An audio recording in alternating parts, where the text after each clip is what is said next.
Eles são considerados uma praga. Segundo o dicionário, praga é qualquer forma de vida animal que possa destruir aquilo que o ser humano considera um bem seu. Nesse caso, os bens são as cidades, as casas, os prédios, a saúde das pessoas. Olha só o estado que fica a rua. Por onde os pombos passam, deixam sinais nada agradáveis. Quando ele bate as asas, ele forma um redemoinho. E esse redemoinho levanta as partículas que estão em suspensão, incluindo os excretas e os agentes patogênicos que estão nesses excretas. E as pessoas inalam esses agentes patogênicos e podem adquirir a doença.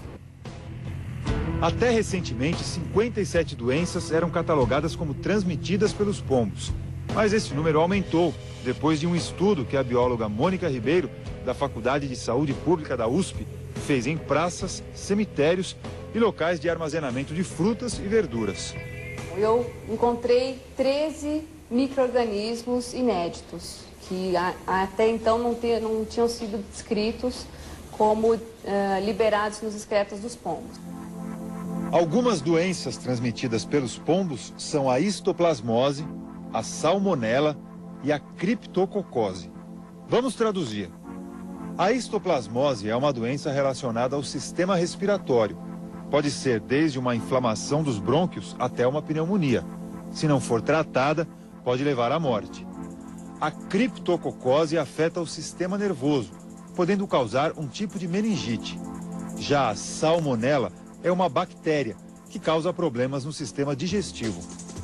O que a Mônica descobriu depois de analisar as fezes dos pombos é que hoje essas aves estão transmitindo também parasitas, como o bicho geográfico, a lombriga e a giardia, que antes só eram encontrados no intestino do homem. A conclusão desse achado foi que o homem evacua naturalmente esses cistos, que eles estão vivendo no intestino dele. Então ele evacua naturalmente.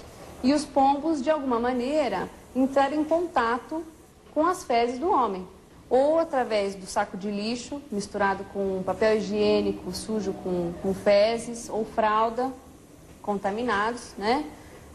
Ou os alimentos, contaminados com as próprias fezes do homem. Tudo no saco de lixo. Ou então esgoto. O pombo pode ter bebido água contaminada com esgoto. Os pombos, aves de origem do leste europeu, convivem com o ser humano há pelo menos 10 mil anos. Vieram para o Brasil nos navios portugueses, dentro de gaiolas, para servir de alimento. Eles comem essencialmente sementes e grãos, mas com a migração para a cidade, precisaram adaptar o cardápio. E agora aproveitam o que está disponível nas ruas, inclusive o lixo. Nas grandes cidades, o ciclo de vida de um pombo é de 6 anos. Os predadores naturais, os gatos e os gaviões, não são em número suficiente para evitar que essas aves virem uma praga. E se tiver alguém que dê uma forcinha na alimentação, então... Durante a gravação da matéria, a nossa produção registrou cenas de uma senhora jogando comida na cobertura da garagem dela. Ela deu uma entrevista explicando o porquê fazia isso, mas não quis ser identificada. Não é exatamente para os pombos, eu dou para os pássaros, porque eu tenho encontrado muitos pássaros mortos assim na rua e vejo que não tem nada no estômago. Então eu cheguei à conclusão que eles morrem de fome aqui na cidade. Então eu dou comida. E aí vem pombo junto? E aí eu venho os pombos junto, porque eles veem que tem comida, eles não são bobos nem nada. Talvez o vizinho de frente dessa senhora não pense como ela. Olha só como fica o quintal. Algum vizinho acha legal, né?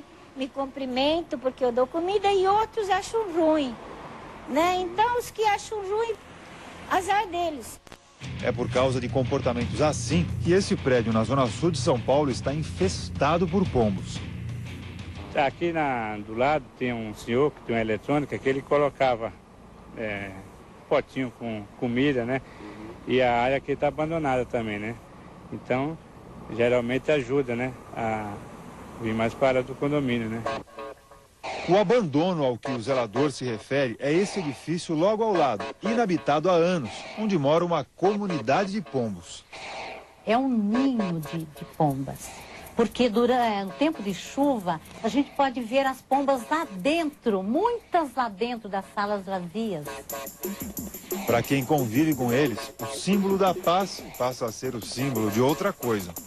Eles são como ratos voadores, né? Eles são sujos, são imundos, carimbam tudo, as paredes, as janelas, são terríveis. Aqui na minha janela tem fezes agora, né? Os fragmentozinhos estão aqui perto da minha cama, né? Perto do meu quarto. Então isso preocupa, né? A gente inalar esses fragmentos e a moça que limpa. É preocupante mais pela saúde, né?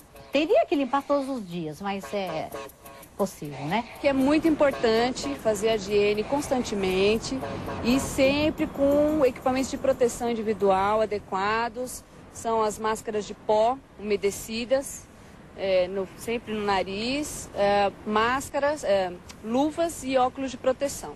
E utilizar de produtos desinfetantes. Já fizemos bastante coisa para tentar eliminar, mas infelizmente não. Nós compramos um repelente americano que coloca no parapeito da janela dos apartamentos, mas traz muita sujeira, tipo uma cola, então formiga, aqueles fragmentos, né? Então ficava preto. Então para tirar é um trabalho, nossa. Eu não sei mais o que fazer. Chamamos o dono de uma empresa que controla pragas, o Cristiano Schuller, para dar algumas dicas à dona Romilda. Ele sugere mudanças, que valem para todo mundo que está passando pelo mesmo problema. Se for um beiral simples, tá, de janela, a senhora pode usar os fios de nylon. Fixar dessa forma o fio de nylon, formando uma pirâmide, tá certo? Respeitando aqui uns 3 dedos de altura, tá certo? Do parapeito. E aqui o pombo não vai conseguir pousar. O ideal, quando vai se instalar esse tipo de tela de segurança, tá? Para crianças, o ideal é que esse espaço, na hora de instalar essa tela, deve ser eliminado. A janela do apartamento dobra para dentro, o que forma uma pista de pouso para os pombos.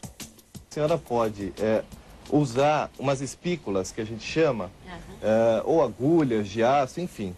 A senhora pode pegar esse material e colar no lado de fora, com cola de silicone, esse tipo de material. Então, quando a senhora for dobrar a janela, o pombo não vai ter como pousar. Uma outra saída é colocar essas espirais com espaçamentos de no máximo 2 dedos. Funciona como as espelículas e ainda tem a vantagem de não machucar o pombo. Fazer barreiras como essas e não dar alimentos são a melhor maneira de manter os pombos longe, sem risco de transmissão de doenças.